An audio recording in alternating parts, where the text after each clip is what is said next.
አሜን። የታረደው በግ አሜን። ፋሲካችን ኢየሱስ አሜን። ስሙ የከበረ ነው። ውይ አሜን። ስሙ ከሁሉ በላይ ነው። አሜን። ለእሱ ያለ አምላክ የለም። አሜን። ያድናል፣ ይታደጋል። አሜን። ሁሉም አምላኮች ይቅረባል። አሜን።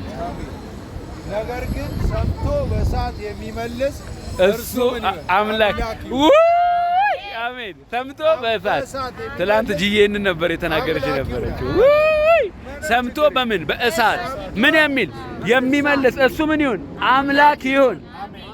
ድገሞ እባክህ። ሰምቶ በእሳት የሚመልስ አምላክ ይሁን። አሜን። እሱ አምላክ ይሁን። አሜን። እስማማለሁ። ብዙ ውሃን ያፈሰሰው ብዙ ውሃን ያፈሰሰው የት ነብዩ እዛ የሚመልስበት ጉድጓድ ላይ የተሞላውን ውሃ ራሱ ብታየው የበዓል ነቢያቶች እንደዛ አልሞሉ።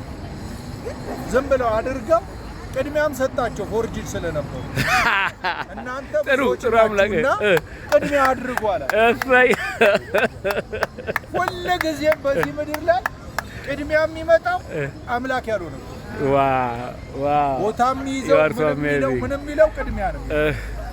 እናንተ ስትል አሁን በቀደም ዕለት ምናምን በሳልባጅ አይደለም በደም ነው የተመሰለው። በኢየሱስ ደም በኢየሱስ ደም ያድናል። በኢየሱስ ደም አሜን።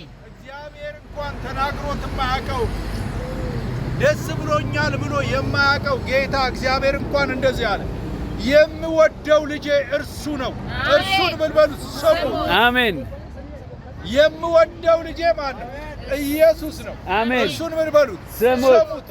በቃ ሌላ ኩርዛል ቡሩን ሊቢያ መመርካ ሞታ ስሙ ይባረክ። አሜን። ክብር ይገባው ለዚህ ጌታ በኢየሱስ